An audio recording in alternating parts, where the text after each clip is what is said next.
بسم اللہ الرحمن الرحیم۔ السلام علیکم ورحمۃ اللہ وبرکاتہ۔ اللہ تعالیٰ کا بے حد احسان عظیم ہے جس مالک کریم نے ہمیں آج 60واں روزہ رکھنے کی توفیق عطا فرمائی۔ پہلا عشرہ چل رہا ہے، بڑی تیزی سے جا رہا ہے اور وقت یقینی طور پر جب ہاتھوں سے نکل جاتا ہے تو پھر بڑی قدر ہوتی ہے۔ تو رمضان مبارک جیسے آیا ہے، یہ مہمان ہے، جب مہمان کی قدر کی جائے تو پھر پچھتاوا نہیں ہوتا، جب مہمان آئے اس کی قدر نہ کی جائے پھر پچھتاوا ہوتا ہے۔ تو اللہ تعالیٰ ہمیں رمضان مبارک کا ادب احترام کر کے دیر و دیر نیکیاں کما کے رمضان شریف ہم سے خوش ہو جائے، اللہ تعالیٰ ایسی ہمیں توفیق عطا فرمائے۔ پہلے 6 دن ہمارا موضوع جو رہا ہے رمضان مبارک کی فضیلت کے بارے میں رہا ہے، اور آج سے موضوع ہمارا ہوگا استنجا کے بارے میں، اور اس کے بعد پھر وضو، پھر غسل کا طریقہ، پھر نماز کا طریقہ، نماز کے مسائل، پھر اس کے بعد میت کو غسل کا طریقہ اور کفن دفن کے مسائل پر انشاءاللہ زندگی رہی تو یہ ترتیب کے ساتھ جو ہے اس موضوع کو بیان کرنے کی کوشش کروں گا۔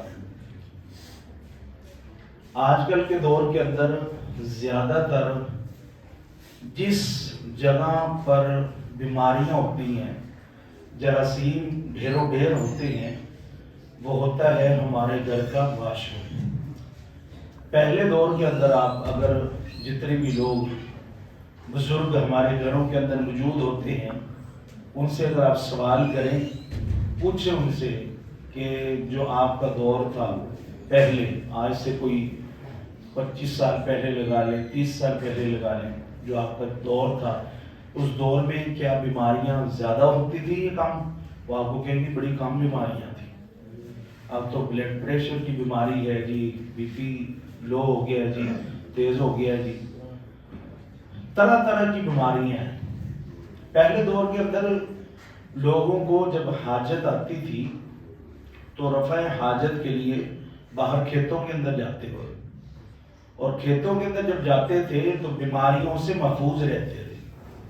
اس کی وجہ کیا ہے؟ وجہ یہ ہے کہ گھروں کے اندر جو واش روم ہوتے ہیں جب بندہ استعمال کرتا ہے تو واش روم استعمال کرتے ہوئے بسا اوقات جمائیاں بندہ لے رہا ہوتا ہے، بسا اوقات واش روم استعمال کرتے ہوئے منہ کھول کے بیٹھا ہوتا ہے، بس اوقات کچھ گنگنا رہا ہوتا ہے، بس اوقات کسی کی عادت ہوتی ہے وہ ناخن کاٹ رہے ہوتے ہیں۔ گویا کہ خلاصہ کلام یہ ہے کہ جب بھی جراثیم پیٹ کے اندر داخل ہوتے ہیں تو منہ کے ذریعے داخل ہوتے ہیں، ناک کے ذریعے نہیں داخل ہوتے، منہ کے ذریعے داخل ہوتے ہیں۔ اس لیے تو رب کریم نے ایک سسٹم بنایا ہے ہمارے اندر، پلانٹڈ سسٹم یہ ہے کہ جب بندے کے اندر جراثیم داخل ہو جاتے ہیں تو رب کریم اپنی کرم نوازی سے جب ان کو باہر نکالنا چاہتا ہے تو بندے کو چھینک آ جاتی ہے۔ جب چھینک آ جاتی ہے تو پھر اس پر بندہ کہتا ہے یا اللہ تیرا شکر ہے۔ کیوں کہتا ہے؟ اس لیے کہ بیماریاں اندر باہر نکل آتی ہیں، چھینک کے ذریعے پریشر کے ساتھ بیماریاں باہر چھینک جاتی ہیں، باہر ختم ہو جاتی ہیں، اندر سے نکل آتی ہیں جو تازہ تازہ اندر گئی ہوتی ہیں۔ اور جنہوں نے جا کر اندر جڑ پکڑ لینی ہوتی ہے، نکلتی نہیں ہے باہر، تو وہ بیماریاں پھر جڑ پکڑ کے اپنا کام دکھانا شروع کر دیتی ہیں۔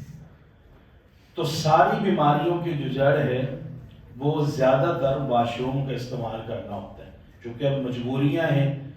اچھا، پھر واش روم اٹیچ واش، یہ بھی سب سے بڑی بیماری ہے کہ واش روم کے اندر جراثیم کا ہونا، پھر واش روم کا دروازہ کھلا رہ گیا تو وہی جراثیم کمرے کے اندر داخل ہو گئے، پھر کمرے کے اندر بندہ ظاہر ہے واش روم میں تو بولنا منع تھا، اب کمرے میں آ کر بول بھی رہا ہے، وہ کھا بھی رہا ہے، پی بھی رہا ہے، مجبوری ہے اس کی، لیکن جراثیم پھر اس کے اندر جا رہے ہیں۔ تو یہ واش روم کی صفائی کرنا، صفائی ستھرائی رکھنا، پھر اس کا دروازہ بند رکھنا، اس لیے کہ جراثیم اندر رہیں باہر نہ آئے، یہ بہت ضروری ہے۔ پھر دوسری بات یہ ہے کہ نبی پاک صلی اللہ علیہ وسلم کی جو حدیث پاک ہے کہ جب تم رفع حاجت کے لیے جاؤ تو دعائیں پڑھا کرو. جیسے رفع حاجت کے لیے واش روم جانے کے لیے بندہ جاتا ہے تو واش روم سے 10 قدم پہلے دعا پڑھ لے, بسم اللہ اللہم انی اعوذ بک من الخبث والخبائث. اس لیے کہ انسان کی تخلیق بعد میں ہوئی ہے, جنات کی تخلیق پہلے ہوئی ہے. جن پہلے, انسانوں کی تعداد دنیا کے اندر کم ہے, جنات کی تعداد زیادہ ہے, اور ہر گھر کے اندر جنات موجود ہیں.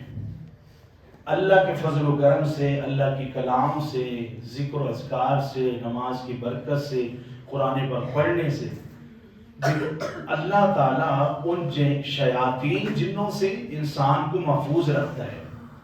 لیکن اگر کوئی پورے گھر کے اندر ایک بندہ بھی بے نمازی ہے تو اس کی نحوست کی وجہ سے, اس کے بے نمازی ہونے کی وجہ سے, قرآن نہ پڑھنے کی وجہ سے شیاطین جن اس کے اوپر حملہ کرتے ہیں. وہ بیماریوں میں بھی مبتلا ہو جاتا ہے, ٹینشنوں میں بھی مبتلا ہو جاتا ہے, اللہ پریشانیوں کے اندر وہ مبتلا ہو جاتا ہے. پھر جنات اس بندے کو استعمال بھی کرتے ہیں. تو جنات کی تعداد زیادہ ہے المختصر. تو جب واش روم میں جو جنات ہوتے ہیں, شیاطین جن یا جننیاں, ان سے حفاظت کے لیے واش روم میں جب جایا جائے تو 10 قدم پہلے واش روم داخل ہونے سے پہلے دعا پڑھی جائے, رب کریم مجھے جن اور جننیوں سے محفوظ فرما. پھر واش روم داخل ہوتے ہوئے الٹا قدم واش روم کے اندر رکھا جائے. پھر جب بندہ بیٹھنے لگتا ہے تو کوشش کرے کہ اس کا پجامہ جو یا شلوار بالکل قریب ایسے نیچے جا کر وہ اتارے, نہ کہ کھڑے ہو کے اس کو اتارے. پھر جب واش روم کر رہا ہے وہ تو کوشش کرے کہ اپنے منہ کو وہ بند رکھے. اگر باہر سے کوئی آواز بھی دیتا ہے تو سے آپ اس کا جواب دیں, نہ کہ بولیں. کیوں کہ وہ جو جب آپ کا واش روم ہے اس میں تو نہایت ہی زیادہ جراثیم ہے. آپ منہ کھولیں گے تو جراثیم آٹومیٹک آپ کے منہ کے اندر کے ذریعے سے پیٹ میں جا کر حملہ کریں گے. تو منہ کو بند رکھا جائے اور واش روم کی طرف دیکھا بھی نہ جائے, اور اپنی شرمگاہ کی طرف بھی نہ دیکھا جائے. ضرورت نہیں ہے. واش روم بیٹھتے ہوئے دیکھا جائے کہ واش روم بعض اوقات شہروں میں جگہ کی کمی کے باعث واش روم مجبوراً ان کا رخ جو ہوتا ہے یا ان کی جو بیک سائڈ ہوتی ہے وہ قبلے کی جانب ہوتی ہے, حالانکہ شرعی طور پر نہیں ہونی چاہیے. تو واش روم بیٹھتے ہوئے آپ کا نہ تو چہرہ قبلے کی جانب ہو, نہ بیک آپ کی قبلے کی جانب ہو. اگر کسی کی جگہ ایسے ہے تو اس پر نیب البدن بھی ہے, آپ خود رخ چینج کر کے بیٹھ سکتے ہیں. مقصد تو واش روم کرنا تھا نا, نہ کہ وہاں پر بیٹھ کر آرام کرنا تھا. پھر جتنی جلدی واش روم سے فارغ ہو گئے تو اس کے بعد پھر اگلی بات جو ہے, جب واش روم کر رہے ہیں تو سنت طریقہ کیا ہے کہ اپنے الٹے پاؤں پر قدم رکھ کے سیدھا پاؤں تھوڑا کھڑا کر کے رکھیں. کیوں؟ بڑی آنت جو ہوتی ہے واش روم والی, اگر آپ یہ سنت طریقہ اس طرح سے اپنائیں گے تو بڑی آنت سے جو فضلہ ہے اچھی طرح خارج ہو جائے گا. پیٹ کی جو آنت ہے وہ اچھی طرح بالکل فارغ ہو جائے گی, وہ جو آنت ہے واش روم والی.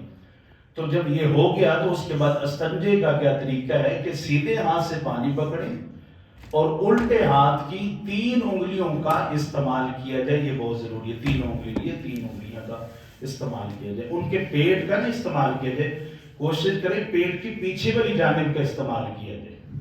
پھر آج کل تو نیا دور ہے, جدید دور ہے کہ وہ واش روموں کے اندر سسٹم لگایا ہوا ہے پانی کا, کہ وہ جناب اس بٹن دباتے ہیں تو پانی کا پریشر لگتا ہے.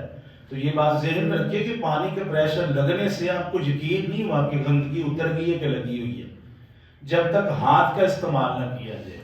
جب آپ ہاتھ کا استعمال کرتے ہیں تو پھر آپ کو یقین ہوتا ہے کہ اچھی طرح جو جراثیم ہیں وہ نکلے ہیں یا اچھی طرح صاف ہوگی ہے جگہ کہ نہیں. اس کا طریقہ جو ہے مفسرین کرام نے لکھا ہے کہ جیسے غبارے کے اوپر ہاتھ پھیرا جاتا ہے تو غبارے سے آواز رگڑ کی پیدا ہوتی ہے, ویسے ہی جسم کے ساتھ جب لگتا ہے تو جب رگڑ پیدا ہوئے، جب آپ کو یقین ہو جائے کہ میں جو ہے میرے جسم سے، کیونکہ چکنائی ہوتی ہے، تو جسم سے جو چکنائی کا ختم ہونا، پھر یقین ہے کہ اب آپ کا اچھی طرح جو ہے استنجا ہو چکا ہے. کیونکہ پانی سے آپ پریشر ماریں گے تو ہو سکتا ہے گندگی لگی رہ جائے. آپ نے چیک تو نہیں کیا، چیک تو ہاتھ سے ہی ہوگا. ہاتھ سے اگر پریشر بھی مار رہے ہیں تو پھر بھی ہاتھ کا استعمال کریں. کوشش کریں کہ پہلے بڑی جو جگہ ہے بڑی پیشاب کی، اس کو اچھی طرح دھو لی جائے. پھر اس کے بعد، کیونکہ شروع آغاز میں اگر کریں تو پھر بہتر یہی ہے کہ آپ پہلے فرنٹ سائڈ کو دھو لیں، تاکہ نیچے سے آپ ہاتھ جب گزاریں گے تو ان جگہ کے اوپر آپ کا جو پیشاب وغیرہ چھوٹا ہے نہ لگے. تو پہلے فرنٹ سائڈ کو دھو لیں اچھی طرح، اس کے بعد پھر بیک سائڈ کو اچھی طرح دھوئیں. پھر دونوں جگہ کی تسلی کر لیں اچھی طرح. تسلی کرنے کے بعد پھر جس طرح بیٹھتے ہوئے آپ نے کپڑے اتارے تھے شلوار یا پجامہ، ویسے ہی اٹھتے ہوئے بھی نیچے سے ہی آپ ایسے اس کو پہن لیں. تو یہ طریقہ کار ہے سنت کے مطابق استنجا کرنے کا. جیسے پھر باہر نکلے، جاتے ہوئے الٹا پاؤں اندر داخل کرتا ہے، 10 قدم پہلے دعا پڑھنی ہے. پھر اس کے بعد باہر جب نکلنا ہے تو پھر بھی 10 قدم دور جا کر دعا پڑھنی ہے. غفرانک الحمدللہ الذی اذھب عنی العذاب وعافانی. چونکہ اب جو بزرگ حضرات ہیں ان کے لیے دعائیں یاد کرنا بڑی مشکل ہوتی ہیں، تو آسان لفظوں میں ایسا ہے کہ پہلے جب جائیں تو بسم اللہ پڑھ لیں 10 قدم دور، اور جب باہر نکل آئیں تو پھر الحمدللہ پڑھیں. یہ بھی بات ذہن میں نہ رہے تو بس یہ کہہ لیں اپنی اپنی زبانوں میں، پنجابی، اردو، جو زبان آپ کی اس میں یہ کہہ دیں. کیا کہیں کہ یا اللہ میں معاشرے میں جا رہا ہوں، خبیث جن اور جنیاں تو میں نے محفوظ رکھی، ان سے میری حفاظت کرنا. جب باہر نکل آئے تو میں باہر نکل کے کہ یا اللہ تیرا شکر ہے. کیوں کہ واش روم کا پیٹ میں رہنا یہ سب سے بڑی بیماریوں کی علامات ہے. اگر یہ خارج نہ ہو، ہوا خارج نہ ہو، یا واش روم کے ذریعے سے جو معاملات ہیں وہ حل نہ ہوں تو بندہ بیمار پڑ جاتا ہے. جب بندہ بیمار پڑ جاتا ہے تو یہ ساری چیزیں جب اس کے پیٹ سے نکلی تو باہر نکلتے ہی کہ مالک تیرا شکر ہے تو نے ان بیماریوں سے مجھے حفاظت میں رکھا ہے. تو یہ استنجے کا یہ طریقہ کار ہے.